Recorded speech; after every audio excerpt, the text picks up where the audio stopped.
Hi, you guys. I'm Dr. Melanie Carlo, physical therapist, somatic specialist, lifelong learner, and I want to talk today about resolutions. Not a new thing for most of us. So, if this new year, the closing of the year of the snake, and the coming of the year of the fire horse with all of its potential fast ride, quick steering, if all of that has you feeling hopeful but also kind of skeptical about your New Year's resolutions, you're not alone. Every year, I find myself setting goals that matter very deeply. I really give a lot of time and effort to it. And how many years have gone by and most of them just quietly fall apart by February? So I want to say this clearly and right from the start. It's not that they fall apart because you don't want it badly enough or because you lack discipline or you're broken somehow. What if the real issue is that your body, your most foundational platform, doesn't feel safe enough to grow into the life you're envisioning? So today we're going to talk about why resolutions keep failing and how being safe in your nervous system, creating the place of deep listening and allowing of compassion, how being safe is actually the foundation to align with your higher potential and your goals. So stay with me because this might change how you approach your own growth forever. So we've been taught change happens through effort. I mean, how often did you get that? Push harder. Come on, get disciplined. Try harder. Try something you haven't done before. Get good at it. Override your resistance. But you know what? Your nervous system plays by a totally different set of rules. Your body is always asking, deep inside the viscera, one primary question. Am I safe to do this right now? Is it okay? Not, is this meaningful or is this aligned with my future self and my goals? Just purely, is this safe? Because your vagus nerve, the main communication highway between your body and your brain, is actually the one to decide whether your system, and it has a finger on all of it because it wanders throughout the body and touches everything from hormones to your liver to your viscera to your fascia. That vagus nerve decides whether the system has the capacity to explore, to create and grow, or whether it actually needs to conserve energy, pull in, and protect. So when the safety is on the line, your body is always going to gear towards protection. But if safety is online, then you have access to curiosity, to perspective, to choice to go this way or that. Because when that safety is offline, even the best goals that you have and you know it's good for you, you'll find yourself sabotaging and wonder, what is wrong with me? Because at the deepest level, it feels threatening. And that's where this gets really important. Because many high achieving, really deeply caring people live in what we call sympathetic dominance. They're pushing. It looks like overworking, overgiving, people pleasing, pushing through pain, freezing or procrastinating, emotional shutdown. And it's not a character flaw. It's a nervous system strategy that we just didn't have access to the keys to get out of it. So often what I call the green light reflex, that back of the body drive, and the body braces to move forward into doing, fixing, achieving, without ever really checking in. If you're in this state, the system can interpret any kind of growth as a danger. If you're in a state where you've had to protect and shut down, you know you want to peek out and start a new world, but as soon as you do, you get a trigger and you pull back in.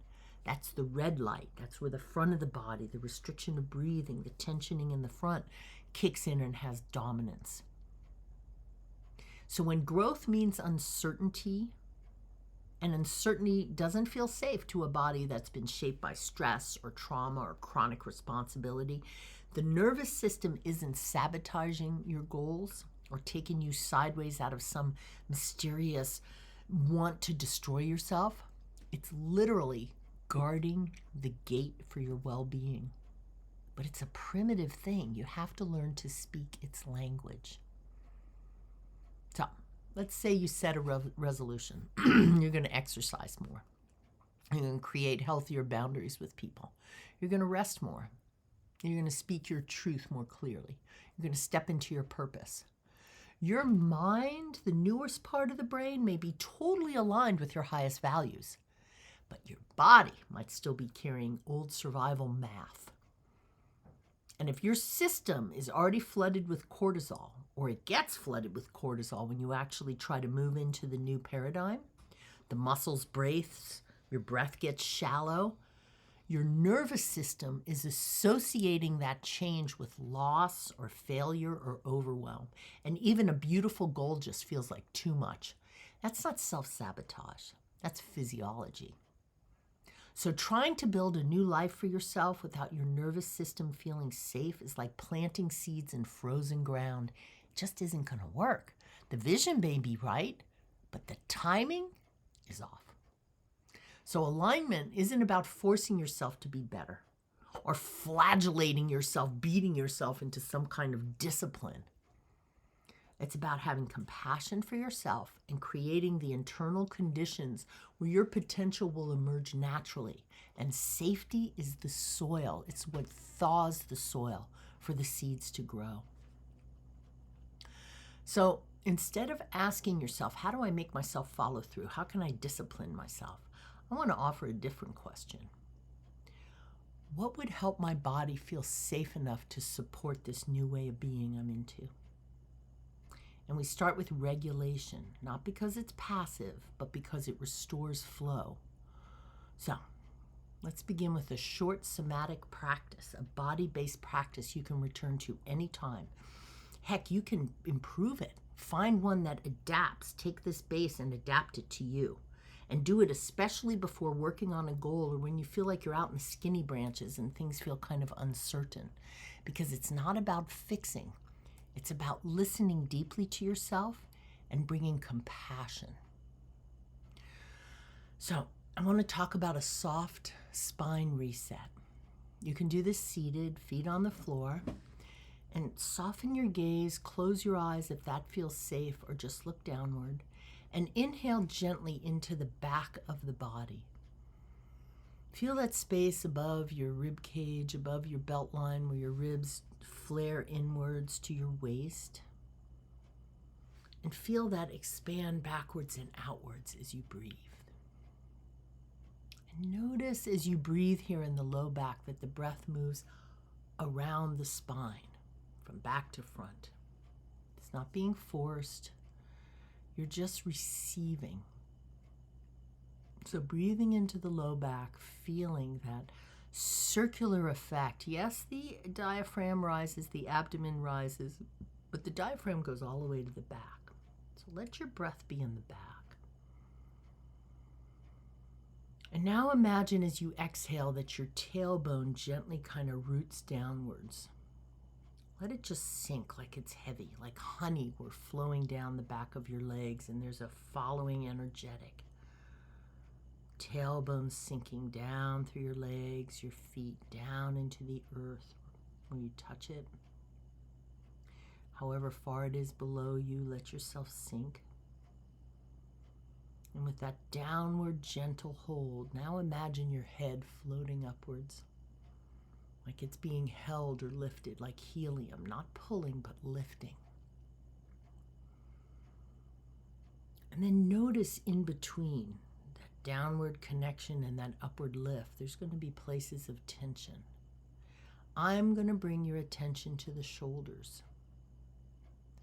So anytime you notice tension, and you can do this wherever you feel it in the body, I want you to first gently tense that area, breathing in the low back, and then very slowly melt the tension. So I'm going to bring it again to the shoulders. First tense them. And I can tense without really moving them, but you can draw them up, breathe, low back, and then very slowly let them go. Frame the tension you notice in your body by giving it a voice, paying attention to it, and then release it. Let's focus on the jaw. First, very lightly tense. Clench your jaw, not hard, but feel it. Where's that tension? Notice it on the sides, above the ears, in the masseter, the throat, just lightly tense. And now release. 5, 4, 3, 2, 1. Totally let it go. You consciously making the decision, letting the primitive part of the holding know it's okay to release. Again, lightly tense the jaw.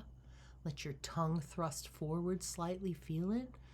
Breathing in the low back. And now slowly, softly, 3, 2, 1.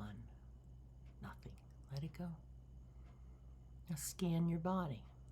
I'm going to go to your toes. Notice your toes, your feet. Are they gripping? Do you tend to have your toes down and your heels up a lot? Tense a little bit more. Push your toes in the ground and kind of lift your heels. Not hard. Feel the shape of the tension. Tense it just a bit.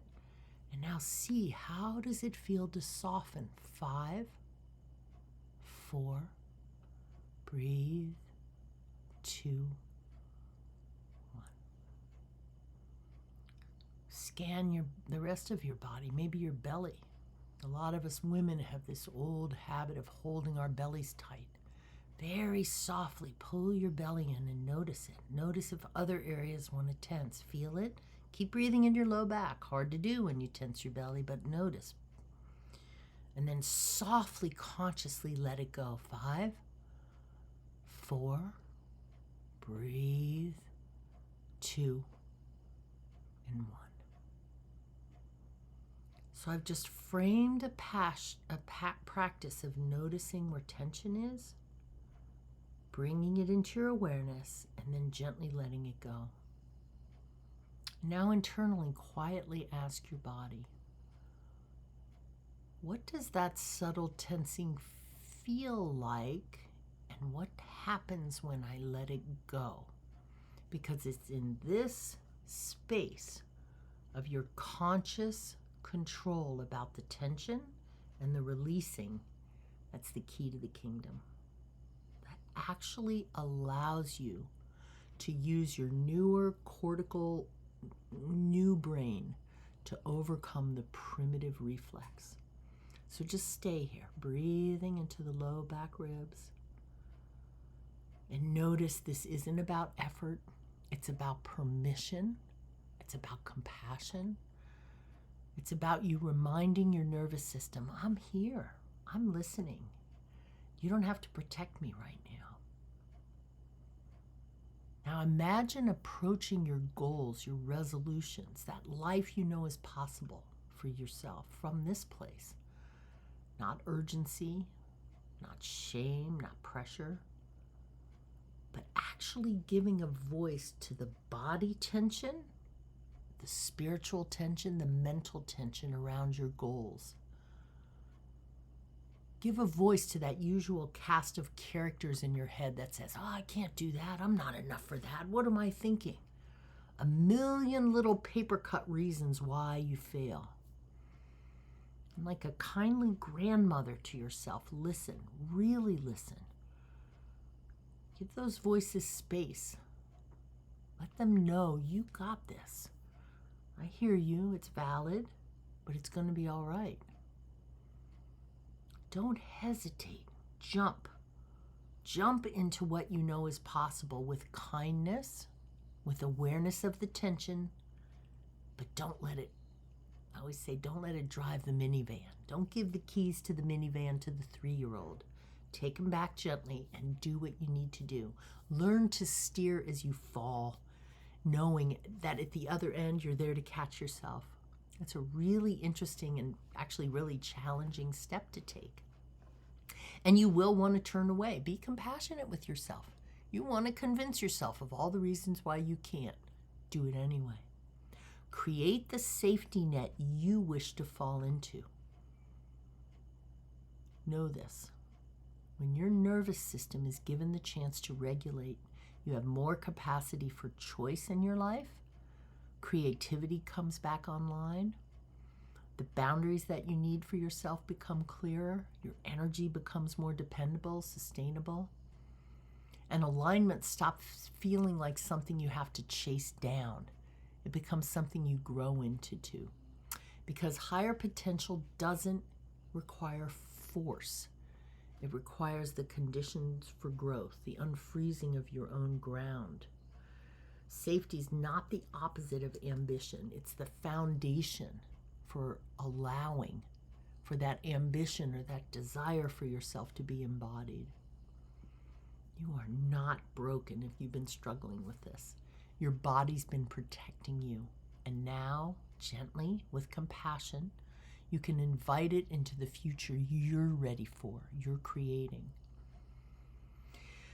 I highly recommend you follow this practice and a daily practice with a journey of 20 minutes of writing, capturing all the blather, all the reasons why not, the fear, and let it rant like a 5-year-old who's just not being heard. Just do it. 20 minutes on your clock, start writing. Let it have a voice, go wherever it will. And then when you get to the end of 20 minutes, tear it up. Don't keep it. Tear it up. Capture the reasons why not. Don't be pretty, don't filter, and then release it in a very satisfying. And then let it go. Totally. Trust the process. Trust the voice you've given to yourself through the body, through your mind, through your spirit. You will feel like a different person. Maybe not today or immediately, but very soon if you keep it up. Because this is the practice that allows us to start moving into the foundation within ourselves that maybe we didn't get as kids, but we can create for ourselves now for resolution, for clarity around our purpose to be built. Most of all, enjoy the ride. So before you make another resolution, just pause and ask your body, ask yourself, do you feel safe enough to support this? And if the answer is no, it's not failure, it's information. Regulate before you renovate. Soften before you strive. So if this resonated, this video is part of a New Year Reset series that I'm up to, where we reconnect our goals, our safety, and our embodiment. So subscribe. That really helps me. Share this with someone who's tired of pushing. And most of all, tell me in the comments. I really do pay attention to them. What goals are you approaching this year? And does it make a difference when you do this? When you start from the inside out? Ask your body, are you ready to support this? And if it's not, now you know the first step. Regulate before you renovate. You don't need more discipline, you need more safety. So if you want to go deeper, come on. I love guiding through this body first practice to create lasting embodied change. So thank you so much. I look forward to connecting again.